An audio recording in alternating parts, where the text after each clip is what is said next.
എൻ്റെ പേര് സബിൻ സാബു. ഞാൻ വരുന്നത് കോട്ടയം ജില്ലയിലെ ചാമക്കാല എന്ന ഗ്രാമത്തിൽ നിന്നാണ്.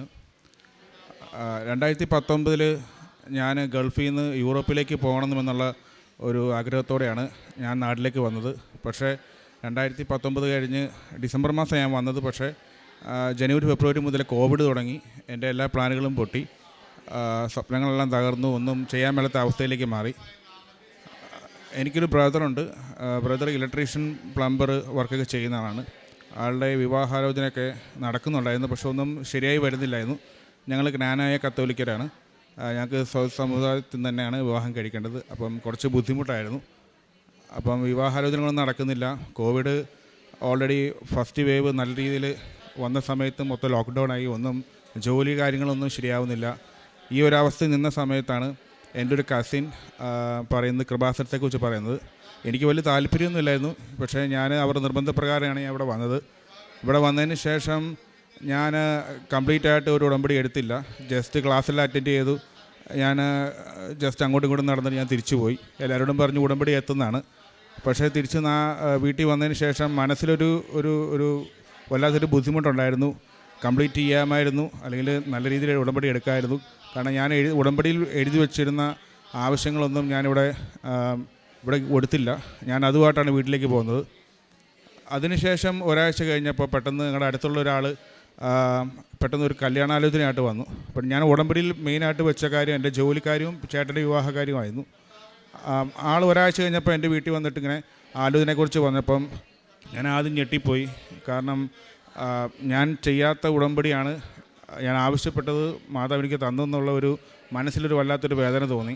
എങ്ങനെയും ഉടമ്പടി കംപ്ലീറ്റ് ചെയ്യണമെന്ന് തോന്നി. അന്നേരം തന്നെ ഞാൻ അടുത്ത തവണ ഒരു ചാൻസ് കിട്ടുമ്പം അറിയാവുന്ന ആളുടെ കൂടെ വന്ന് ഇവിടെ വന്ന് ഉടമ്പടി എടുക്കാൻ തീരുമാനിച്ചു. ഞാനിവിടെ വന്നു. ഉടമ്പടി അന്നാണ് ഞാൻ എടുക്കുന്നത് ആദ്യമായിട്ട്. ഉടമ്പടി വെച്ച മെയിനായിട്ടുള്ള കാര്യം എൻ്റെ ജോലിക്കാര്യം തന്നെയായിരുന്നു. എൻ്റെ ഓൾറെഡി ഞാൻ ഒരു ഏജൻസിയിൽ ഞാൻ എൻ്റെ ഡീറ്റെയിൽസും പണമെല്ലാം കൊടുത്തതാണ്. പക്ഷേ ഈ കോവിഡിൻ്റെ കാരണത്താൽ അത് കാര്യമായിട്ട് നടക്കുന്നില്ലായിരുന്നു. പക്ഷേ അതിൻ്റെ ഇടയ്ക്ക് ആണ് എൻ്റെ ഈ ചേട്ടൻ്റെ കല്യാണാലോചന കാര്യങ്ങളും പെട്ടെന്ന് കയറി വന്നത്. അപ്പോൾ ഞാൻ ഉടമ്പടി പുതുക്കിയതിന് ശേഷം ഞാൻ ഈ കല്യാണാലോചനയുടെ കാര്യങ്ങൾ മറ്റു കാര്യങ്ങൾ പൊയ്ക്കൊണ്ടിരിക്കുന്ന സമയത്താണ് എനിക്ക് ജോലിക്ക് വിദേശത്തേക്ക് പോകാൻ വേണ്ടി ഒരു അവസരം കിട്ടിയത്. പക്ഷേ അത് ഞാൻ പെട്ടെന്ന് ഓർത്തു അത് കിട്ടിയ അവസരമാണ് വിനിയോഗിക്കാമെന്നുള്ള രീതിയിൽ എടുത്തു ചാടിയൊരു തീരുമാനത്തിൻ്റെ പേരിൽ ഞാൻ സെർബിയയിലേക്ക് പോകാൻ തീരുമാനമായി. ചേട്ടൻ്റെ കല്യാണം കൂടാതെയാണ് ഞാൻ പോകുന്നത്. സെർബിയയിൽ ചെന്നു. അവിടെ ചെന്ന് ഞാൻ ഓണറൈവിലായിട്ടാണ് ഈ സെർബിയയിൽ എത്തിയത്. വിസ വേണ്ടായിരുന്നു അന്ന് ഇന്ത്യക്കാർക്ക്. കാരണം സെർബിയയിൽ എത്താനുള്ള ഒരു കാരണം എന്ന് വെച്ചാൽ ക്രൊയേഷ്യക്കാണ് ഞാൻ അപ്ലൈ ചെയ്തത്. ക്രൊയേഷ്യയിലേക്ക് പോകാൻ വേണ്ടി കോവിഡിൻ്റെ സമയമായ കാരണം അന്നേരം ഇന്ത്യയിൽ ക്രൊയേഷ്യൻ എംബസി ഓപ്പൺ അല്ലായിരുന്നു. ഇന്ത്യയിൽ ഇന്ത്യക്കാർക്ക് ഓണറൈവിലുള്ള ഏതെങ്കിലും രാജ്യത്ത് പോയിട്ട് അവിടെ നിന്ന് വേണമെങ്കിൽ അപ്ലൈ ചെയ്യാൻ വേണ്ടി. അപ്പോൾ അങ്ങനെയാണ് ഞാൻ സെർബിയയിൽ പോയത്. സെർബിയയിൽ ചെന്ന് കഴിഞ്ഞു. അവിടെ നിന്ന് 2 ആഴ്ച കഴിഞ്ഞപ്പം ഇത് ക്രൊയേഷ്യയിലേക്ക് അപ്ലൈ ചെയ്യാൻ വേണ്ടി ഞാൻ പോകുന്ന സമയത്താണ് ഇന്ത്യയിൽ ക്രൊയേഷ്യൻ എംബസി ഓപ്പൺ ആക്കുന്നത്.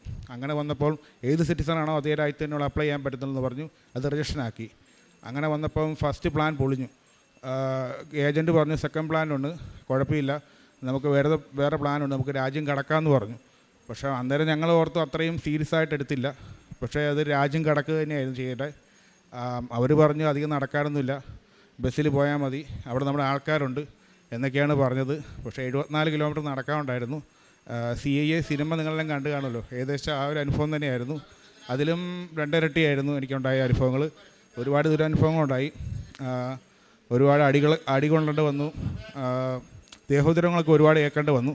പക്ഷേ ആ സമയത്തെല്ലാം എനിക്ക് ആപ്പാടെ എൻ്റെ കയ്യിലുണ്ടായിരുന്ന ക്യാഷ് രൂപ മാത്രമാണ്. കാരണം ഞാൻ സെർബിയയിലെത്തിയപ്പം ഞാൻ ഇവിടുന്ന് കൊണ്ടുപോയ ഉടമ്പടി തൈലവും എൻ്റെ ഒപ്പും മറ്റു കാര്യങ്ങളെല്ലാം എയർപോർട്ടിൽ നിന്ന് എടുത്ത് കളഞ്ഞിരുന്നു. എൻ്റെ കയ്യിൽ ആപ്പാടെ ഉണ്ടായിരുന്ന മാതാവിൻ്റെ കാശുരൂപം മാത്രമായിരുന്നു.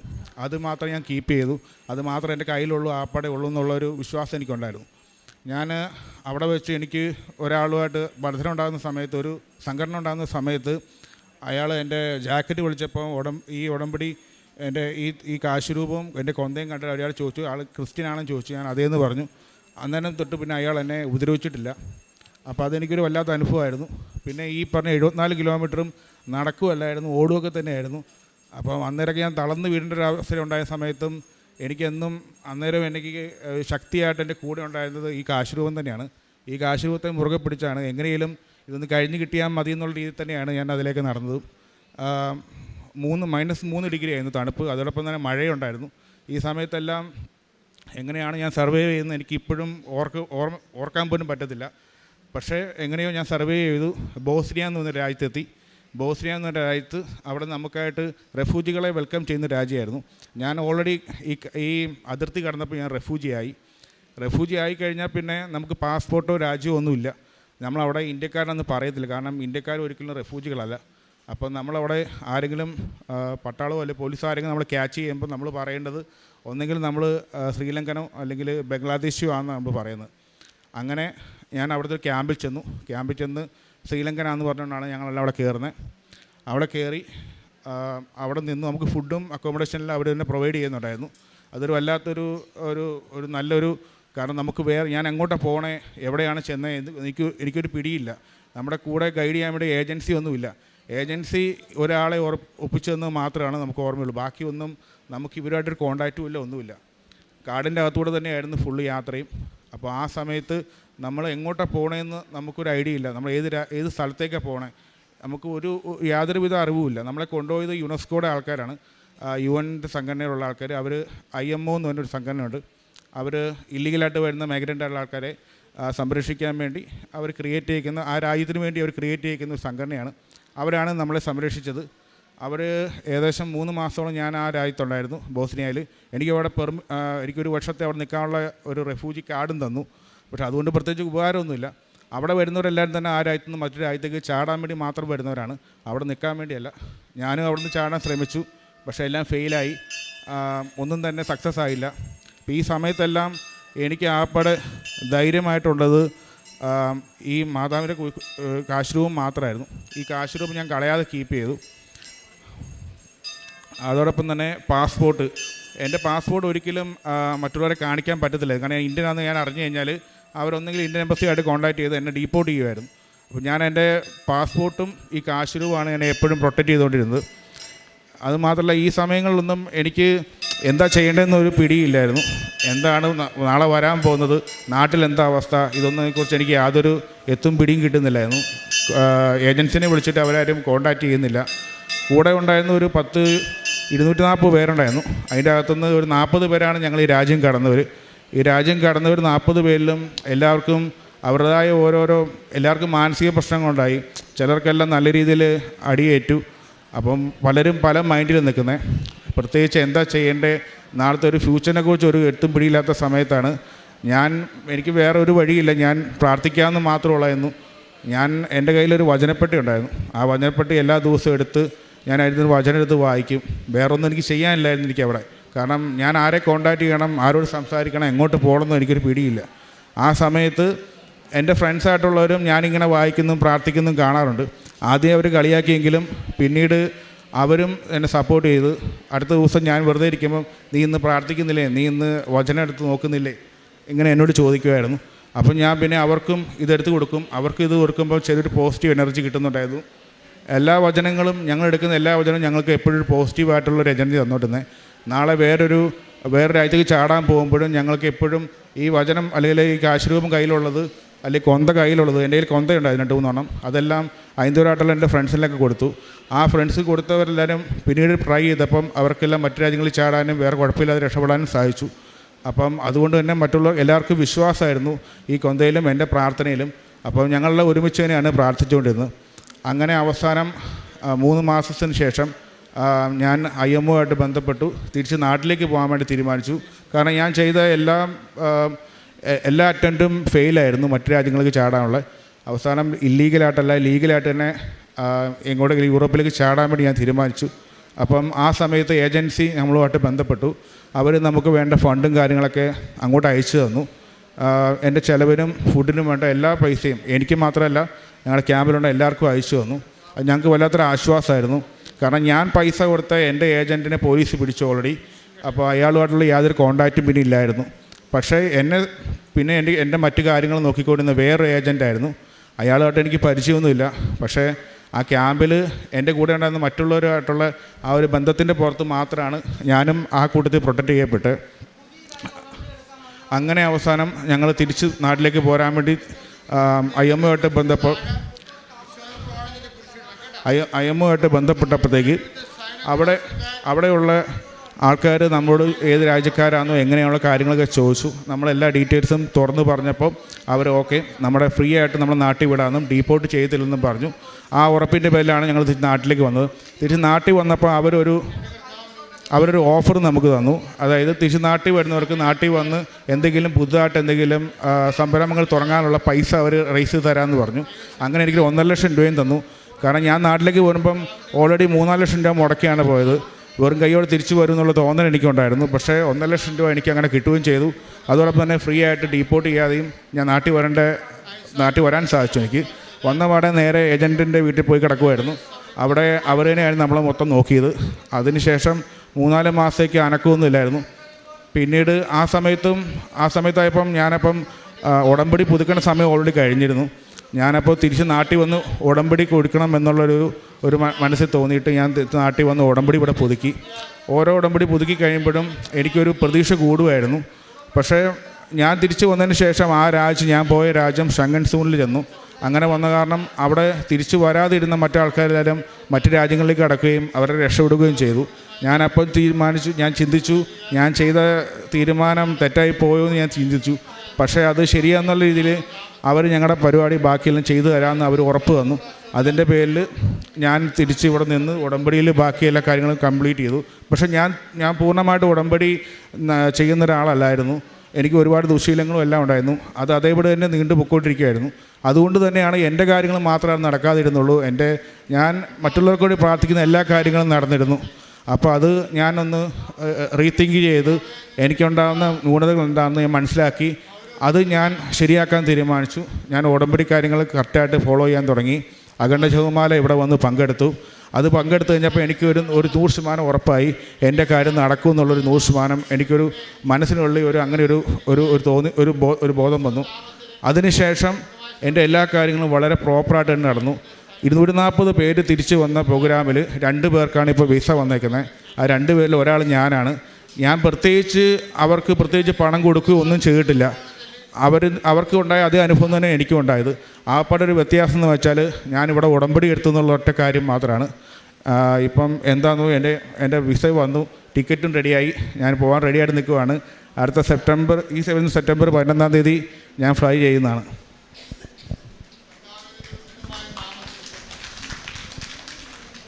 യുവാക്കൾ പോലും തളരുകയും ക്ഷീണിക്കുകയും ചെയ്തേക്കാം. ചെറുപ്പക്കാർ ശക്തിയേറ്റു വീഴാം. എന്നാൽ കർത്താവിൽ ആശ്രയിക്കുന്നവർ കഴുകന്മാരെ പോലെ ചിറകടിച്ചുയരും. അവർ ഓടിയാലും തളരുകയില്ല, നടന്നാൽ ക്ഷീണിക്കുകയുമില്ല. യെശയ്യാ പ്രവാചകൻ്റെ പുസ്തകം 40-ാം അധ്യായം 30-31 തിരുവചനങ്ങളാണ്. സബിൻ എന്ന ഈ മകൻ തൻ്റെ ഉടമ്പടി ജീവിതവും പിന്നീട് ഉടമ്പടി എടുത്തതിന് ശേഷമുള്ള തൻ്റെ ജോലി അന്വേഷണവും അതൊക്കെയാണ് നാം അനുഭവ സാക്ഷ്യത്തിലൂടെ കേട്ടത്. ഉടമ്പടി എടുക്കാനായിട്ട് ക്ലാസ്സിന് കൂടുന്നു, പിന്നീട് ഉടമ്പടി എടുക്കാതെ ക്ലാസ് കഴിഞ്ഞ് ഇവിടുന്ന് പോകുന്നു. നിയോഗ പേപ്പർ തന്നെ കയ്യിൽ പിടിച്ചുകൊണ്ടാണ് പോയത്. എന്നാൽ നമ്മുടെ ഹൃദയം അറിയുന്ന തമ്പുരാൻ ഈ മകൻ അന്ന് അങ്ങനെ പോയി. പക്ഷേ ഉടമ്പടിയിൽ വെച്ചിരുന്ന നിയോഗം അമ്മ ഈശോയോട് പറഞ്ഞ് സാധിച്ചു കൊടുത്തപ്പോൾ ഈ മകൻ തന്നെ ഞെട്ടിപ്പോയി എന്നാണ് നമ്മോട് സാക്ഷ്യത്തിലൂടെ പങ്കുവെച്ചത്. ഞാൻ ഉടമ്പടി എടുത്തില്ല, ഞാൻ നിയോഗം എഴുതിയതല്ലേ ഉള്ളൂ, അപ്പോൾ ഇനി എനിക്ക് ഉടമ്പടി എടുക്കണം. അവിടെയാണ് അമ്മ ഈ മകനെ തൊടുന്നത്. അങ്ങനെ പിന്നീട് വന്ന് വീണ്ടും ക്ലാസ് കൂടി ഉടമ്പടി എടുക്കുന്നു.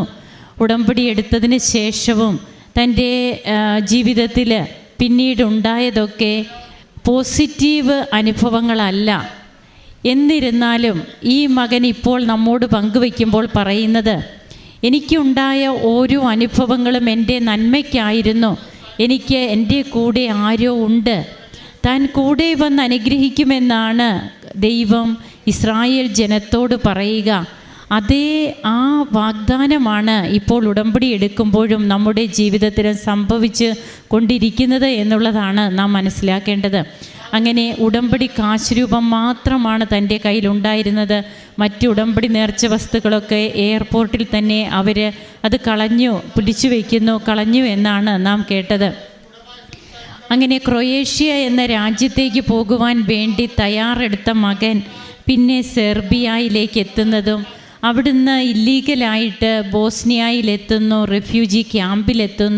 റെഫ്യൂജി ക്യാമ്പിലുണ്ടായ ദുരനുഭവങ്ങൾ. എന്നാൽ അതൊക്കെ തൻ്റെ നന്മയ്ക്കായിരുന്നു. തന്നെ പിടിച്ചു നിർത്തിയത് ഈ ഉടമ്പടി കാശ് രൂപം ഒന്ന് മാത്രമാണെന്ന് പല പ്രാവശ്യം ഇവിടെ പറഞ്ഞു കഴിഞ്ഞു. അവിടെ ഈ മകന് പ്രാർത്ഥിക്കാൻ തോന്നുകയാണ് ആ ക്യാമ്പിൽ. തൻ്റെ പ്രാർത്ഥന കണ്ടിട്ട് മറ്റ് ഹിന്ദു സഹോദരങ്ങളൊക്കെ ആദ്യം കളിയാക്കി, പിന്നെ പ്രാർത്ഥിക്കാൻ തുടങ്ങി. നീ എന്തേ ഇന്ന് പ്രാർത്ഥിക്കുന്നില്ലേ എന്ന് ചോദിക്കാൻ തുടങ്ങി. അങ്ങനെ പിന്നീട് യുനെസ്കോയുമായിട്ട് ബന്ധപ്പെടുവാൻ സാധിക്കുന്നു. അവർ ഈ മകൻ്റെ കാര്യത്തിൽ ഇടപെട്ട് പിന്നീട് ലീഗലായിട്ട് തന്നെ ഈ മകൻ ലീഗൽ പ്രോസസ്സിലൂടെ തന്നെ നമ്മുടെ രാജ്യത്തിലേക്ക് വരുന്നതും ഇന്നിപ്പോൾ പിന്നീട് ഇവിടെ വന്ന് ഉടമ്പടി പുതുക്കി ഏറ്റവും നല്ല രീതിയിൽ മുമ്പോട്ട് പോയി തന്നെ വിലയിരുത്തുകയാണ്. ഇനി താൻ എവിടെയാണ് ഉടമ്പടി നന്നായിട്ട് ചെയ്യേണ്ടതെന്ന്. അങ്ങനെ ഏറ്റവും നല്ല രീതിയിൽ പിന്നീട് ഉടമ്പടി ജീവിതം നയിക്കുന്നു. തൻ്റെ വിസ പ്രോസസ്സിംഗ് ഒക്കെ പിന്നീട് ഏതാനും ആഴ്ചകൾ കൊണ്ട് പൂർത്തിയായി എന്നാണ് സബിൻ സിസ്റ്റിനോട് പറഞ്ഞത്. അതായത് 3 വർഷമായിട്ട് തനിക്ക് സാധിക്കും എന്ന് വിചാരിച്ച് നടന്ന കാര്യം സാധിക്കാതിരുന്നത് കുറച്ച് ആഴ്ചകൾ കൊണ്ട് പിന്നീട് നടന്നു കിട്ടുന്നു. ഇപ്പോൾ വീണ്ടും വിദേശത്തേക്ക് പോകുവാനുള്ള എല്ലാ തയ്യാറെടുപ്പുകളോടും കൂടി നിൽക്കുകയാണ്. 240 പേരോളം ഉള്ള 250 പേരുണ്ടായിരുന്നു ഒരു ഗ്രൂപ്പ്. ആ 250 പേരിൽ വെറും 2 പേർ മാത്രമാണ് ഇപ്പോൾ പോകാൻ വേണ്ടി അവർക്കാണ് വിസ വന്നത്. അത് മറ്റൊന്നും കൊണ്ടല്ല, എനിക്ക് വേറെ പ്രത്യേകതയൊന്നുമില്ല, ഞാൻ ഉടമ്പടി എടുത്തു എന്നുള്ള ഒരു കാരണം മാത്രമേയുള്ളൂ എന്നാണ് ഈ മകൻ ഇവിടെ പങ്കുവെച്ച് അവസാനമായി നമ്മോട് പറഞ്ഞത്. അതുകൊണ്ടാണ് പ്രിയപ്പെട്ടവരെ തിരുവചനം പറയുന്നത്, യുവാക്കൾ പോലും തളരുകയും ക്ഷീണിക്കുകയും ചെയ്തേക്കാം, എന്നാൽ കർത്താവിൽ ആശ്രയിക്കുന്നവർ കഴുകന്മാരെ പോലെ ചിറകടിച്ചുയരും. അവർ ഓടിയാലും തളരുകയില്ല. ഈ മകൻ ഓടിയ ഓട്ടമൊക്കെ നമ്മോട് പറഞ്ഞു. എങ്ങനെ ജീവൻ കിട്ടി എന്നറിയില്ല എന്ന് പറഞ്ഞു. അവിടെയൊക്കെ ദൈവമാണ് ഈ മകനെ കാത്തത്. താൻ കൂടെ ഉണ്ടാകുമെന്നുള്ള ആ വാഗ്ദാനം ദൈവം കൂടെ നടന്ന് പൂർത്തിയാക്കി. ഇന്ന് സാക്ഷ്യം പറയുന്ന ഈ മകനോടൊപ്പം നമുക്കും കരങ്ങളടിച്ച് ഈശോയ്ക്കും അമ്മയ്ക്കും നന്ദി പറയാം, ദൈവത്തെ മഹത്വപ്പെടുത്താം. യേശുവേ നന്ദി, യേശുവേ സ്തുതി, യേശുവേ ആരാധന. ഈശോയ്ക്കും അമ്മ മാതാവിനും ആരാധനയും സ്തുതിയും പുകഴ്ചയും സമർപ്പിക്കുന്നു. ഞാൻ അന്നമ്മ ജോർജ്, കോഴിക്കോട് താമശ്ശേരി രൂപതയിൽ നിന്നാണ് ഞാൻ വരുന്നത്. 2022 ജൂലൈ 23 ഞാൻ ആദ്യമായിട്ട് ഉടമ്പടി എടുക്കുന്നത്. ഞാൻ ഇവിടെ വരുമ്പോൾ വലിയൊരു സംഖ്യ കടബാധ്യതയുമായിട്ടാണ് ഇവിടെ വന്നത്. 4 വർഷമായിട്ടുണ്ടായിരുന്ന ആ കടബാധ്യത തീർക്കാൻ സ്ഥലം വിൽക്കാനുണ്ടായിരുന്നു. പക്ഷേ ആ സ്ഥലം വിൽക്കാൻ ഞങ്ങൾക്ക് സാധിച്ചിരുന്നില്ല. പല കാരണങ്ങൾ കൊണ്ട് അത് മുടങ്ങിപ്പോയിക്കൊണ്ടിരുന്നു. ഞങ്ങൾ ഉടമ്പടി എടുത്തതിന് ശേഷം ഇവിടെ എല്ലാ മാസവും വരുമായിരുന്നു. ഉടമ്പടി എടുത്തതിൻ്റെ അടുത്ത മാസം ഇവിടെ വന്നപ്പോൾ ബഹുമാനപ്പെട്ട ജോസഫ് അച്ഛനെ എനിക്ക് കാണാൻ കഴിഞ്ഞു. ജോസഫ് അച്ഛൻ ഒരു കാശുരൂപം അമ്മ മാതാവിൻ്റെ ഒരു കാശുരൂപം തന്ന് അത് വിൽക്കാനുള്ള പ്രോപ്പർട്ടിയിൽ വെച്ച് വിശ്വാസപ്രമാണം ചൊല്ലി പ്രാർത്ഥിക്കാൻ പറഞ്ഞു. ഞാൻ അതുപ്രകാരം വിൽക്കാനുള്ള പ്രോപ്പർട്ടിയിൽ ആ കാശുരൂപം അമ്മ മാതാവിൻ്റെ കാശുരൂപം നിക്ഷേപിച്ചിട്ട് വിശ്വാസപ്രമാണം ചൊല്ലി പ്രാർത്ഥിച്ചു. താമസിയാതെ കുറേ അധികം ബുദ്ധിമുട്ടുകൾ വിൽക്കാനുണ്ടായിരുന്ന ആ സ്ഥലത്തിന് ആൾ വരികയും അത് വിറ്റ് ഏകദേശ കടബാധ്യതകളെല്ലാം തീർക്കാൻ സാധിക്കുകയും ചെയ്തു. അടുത്ത് എനിക്ക് 40 വർഷത്തിലേറെയായിട്ട് ഉണ്ടായിരുന്ന മൈഗ്രെയിൻ വല്ലാതെ ശല്യപ്പെടുത്തിക്കൊണ്ടിരുന്നു. തുടങ്ങിയിട്ടുണ്ട്. എനിക്ക് കണ്ണ് തുറക്കാനോ ഏറ്റവും ഒന്നും ചെയ്യാനോ സാധിച്ചിരുന്നില്ല. അത് ഉടമ്പടി എടുത്തതിന് ശേഷം ഇന്നുവരെ എനിക്ക് മൈഗ്രെയിൻ എന്ന ഒരു പ്രശ്നമുണ്ടായിട്ടില്ല. പിന്നെ മാതാവും ഈശോയും എനിക്ക് ചെറുതും വലുതുമായ അനവധി അനുഗ്രഹങ്ങൾ തന്ന് അനുഗ്രഹിച്ചുകൊണ്ടിരിക്കുന്നു. ഇപ്പോഴും നിരവധി അനുഗ്രഹങ്ങൾ എനിക്ക് നൽകിക്കൊണ്ടിരിക്കുന്നു. നേർച്ച വസ്തുക്കളായ തൈലവും തേനും ഉപ്പും ഞാൻ ഓരോ കാര്യത്തിനും ഉപയോഗിച്ചിരുന്നു. വയറുവേദന വരുമ്പോൾ അല്ലെങ്കിൽ തലവേദന മൈഗ്രെയിൻ അല്ലാത്ത ചെറിയ തലവേദന വരുമ്പോൾ തൈലം പൂശുകയും അതുവഴി എനിക്ക് തലവേദന അന്നേരം തന്നെ അത് മാറിക്കിട്ടുകയും ചെയ്തിട്ടുണ്ട്. അതുപോലെ രോഗികളായ ആൾക്കാരുടെ അടുത്ത് പോകുമ്പോൾ ഞാൻ തൈലം കൊണ്ടുപോയി അവർക്ക് വേണ്ടി പ്രാർത്ഥിക്കാറുണ്ട്. അവർക്കും അത് കുറഞ്ഞു എന്ന് പറഞ്ഞിട്ടുണ്ട്. പ്രേക്ഷിത പ്രവർത്തനമായിട്ട് ഞങ്ങൾ എല്ലാ മാസവും ഇവിടെ വരുമായിരുന്നു. വരുമ്പോൾ ഞങ്ങൾ കൃപാസനം പത്രം മേടിച്ചു കൊണ്ടുപോയിട്ട് അവിടെ വീടുകളിലും സംഘത്തിലും പിന്നെ പള്ളികളിലും എനിക്ക് കിട്ടിയ അനുഗ്രഹങ്ങളെ പറഞ്ഞ് പ്രാർത്ഥിച്ച് അവർക്ക് ഞാൻ കൊടുക്കാറുണ്ടായിരുന്നു. അതുപോലെ തന്നെ ഇവിടുന്ന് കൊന്തയും കാശുരൂപവും വാങ്ങി പറ്റാവുന്നവർക്ക് കൊടുക്കാറുണ്ടായിരുന്നു. കാരുണ്യപ്രവൃത്തികൾ എന്ന് പറയാൻ ആരെങ്കിലും സഹായം ചോദിച്ചു വന്നിട്ട് എൻ്റെ കയ്യിലുള്ളത് ആകുന്നത് എത്രയാണോ അത്രയും കൊടുത്ത് അവരെ സഹായിക്കാനും അവർക്ക് നല്ല കാര്യങ്ങൾ പറഞ്ഞു കൊടുക്കാനും എനിക്ക് സാധിച്ചിട്ടുണ്ട്. ഇത്രയുമാണ് എനിക്ക് അമ്മ മാതാവും ഈശോയും തന്ന അനുഗ്രഹങ്ങൾ.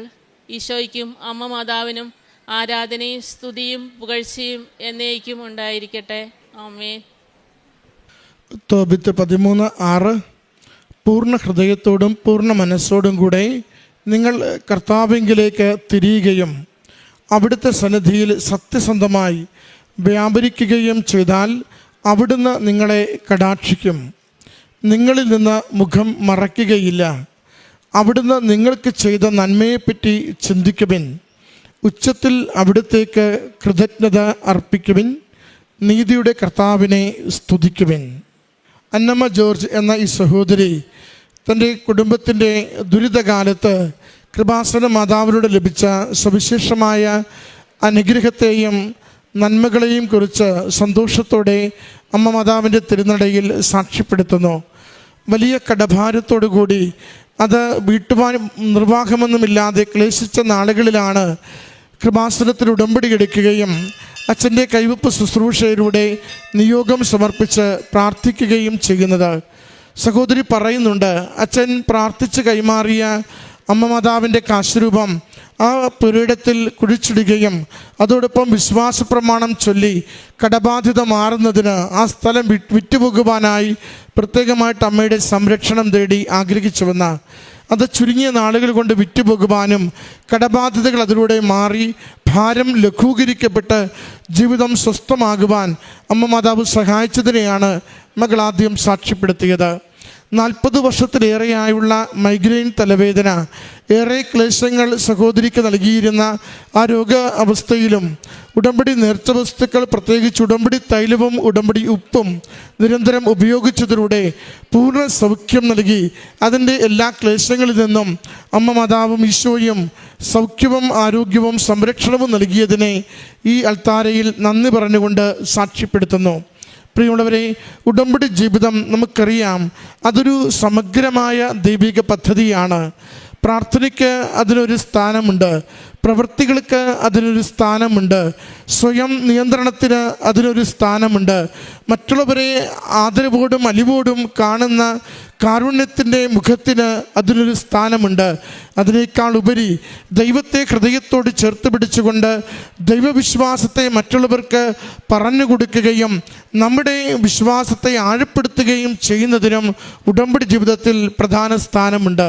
അതുകൊണ്ട് സമഗ്രമായ ഈ പദ്ധതിയിൽ നമ്മൾ അമ്മ മാതാവിലൂടെ ഈശോയുമായി നിലനിൽക്കുന്ന ഒരു ബന്ധത്തിലേക്കും ആ ബന്ധത്തിലുള്ള വിശ്വസ്തത നമ്മുടെ ജീവിത വിഷയങ്ങൾക്കുള്ള അനുഗ്രഹവും സംരക്ഷണവുമായി അമ്മ മാതാവ് മാറ്റിത്തരികയും ചെയ്യുന്നു.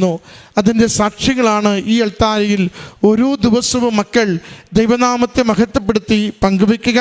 ഈ സഹോദരിക്ക് ലഭിച്ച ഈ സൗഖ്യാനുഭവത്തിനും കടഭാരം മാറിക്കിട്ടിയതിനും അമ്മ മാതാവിനും ഈശോയ്ക്ക് നന്ദി പറഞ്ഞുകൊണ്ട് കരങ്ങളടിച്ച് ഈ സാക്ഷ്യം സമർപ്പിക്കാം.